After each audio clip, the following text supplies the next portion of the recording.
নমস্কাৰ বন্ধু বান্ধৱীসকল, আপোনালোকৰ খবৰ কেনে? নিশ্চয় ভালে আছে। আৰু এইটো মোৰ ফাৰ্ষ্ট ব্লগ। আজিৰ ব্লগটো মই আৰম্ভ কৰিছোঁ গুৱাহাটী ছায়েন্স মিউজিয়ামৰ পৰাই। গুৱাহাটী ছায়েন্স মিউজিয়ামত নাহোকৈহে আহিছোঁ। ৰাতিপুৱাতে যিহে বৰষুণ পৰি আছিলে, তাতে ভাইটিহঁতৰ ফেমিলিটোৱে লগ ধৰিছিলে আচলতে আমাক গুৱাহাটীতে ফুৰিবৰ কাৰণে। তাৰপিছত ভাইটিহঁতে অহা দেখি আমিও ওলাই কৰি আহিলোঁ একেলগে। তাৰপিছত ইয়াত আহি মোৰ ছোৱালীজনীয়ে খুবেই ভাল পাইছে।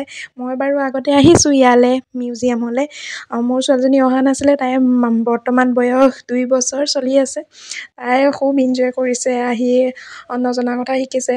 আৰু আমি যিদিনা আহিছোঁ বহুত ছাত্ৰ ছাত্ৰী আৰু নিজৰ মাক দেউতাকে সন্তানসকলক দেখুৱাবলৈ লৈ আহিছে।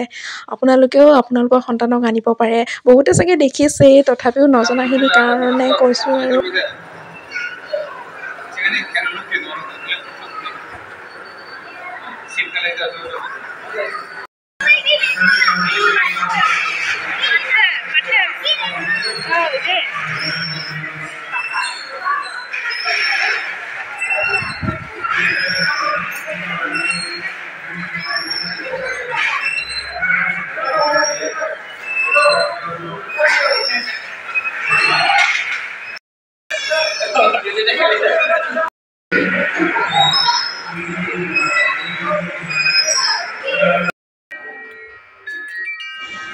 মোৰ ছোৱালীজনী ইয়াতে আহি তাই আকৌ এইটো বজাবলৈহে বেছিকৈ ভাল পাইছে, বজাই থাকিবলৈ বিচাৰিছে। বেলেগ ছাত্ৰ ছাত্ৰীও বজাবলৈ ৰৈ আছে, সেইটো কাৰণে তাই বাৰু বাদ দিলে। তাৰপিছত এয়া ছায়েন্স মিউজিয়ামৰ বাহিৰৰ অংশ অলপ দেখুৱালোঁ। তাৰপিছত আহি আমি গুৱাহাটী চিৰিয়াখানালৈ আহিলোঁ। আৰু এয়া তাইৰ দুষ্টামি দেখিছেনে? মানুহজনী যে চুলিখনত আছে পমপমকেইটা, তাই বোলে বল বোলে খেলিব লাগে।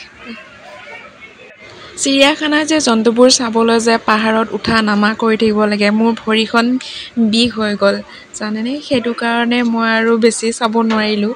তাতে ভোকো লাগি আছিলে, ৰাতিপুৱা চাহে খাই গৈছিলোঁ, একো খোৱা নাছিলোঁ যেনিবা। তাৰপিছত মোৰ ছোৱালীজনীয়ে কিন্তু খুৰীয়েকহঁতৰ লগত পূৰা চালেগৈ।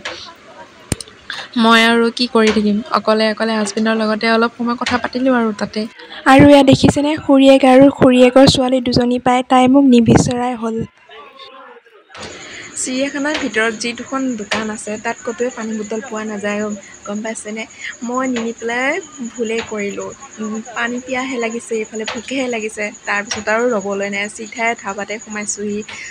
আৰু এয়া ধাবাত অলপ ৰীল এটা বনালোঁ তাৰ লগত। তাৰপিছত এয়া ভাইটিয়ে খাবৰ কাৰণে অৰ্ডাৰ কৰিলে। আৰু আমাৰ থালিত আছিলে বাটাৰ চিকেন, মটন কাৰী আৰু পনীৰ কাৰী। আৰু চবৰে ইমান ভোক লাগিছে যেতিয়া আৰু চবে ৰখি থকা নাই আৰু চবেই খাইছোঁ আৰু।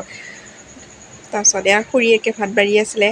তাৰপিছত এয়া গাড়ীত ঘৰত আহি থকা টাইমত দুয়োজনীয়ে খুব উৎপাত খুৰীয়েকৰ ছোৱালীজনীৰ লগত। আৰু ভিডিঅ'টো চাই কেনে পালে লাইক এটা আৰু কমেণ্ট এটা কৰি জনাবলৈ নিশ্চয় নাপাহৰিব।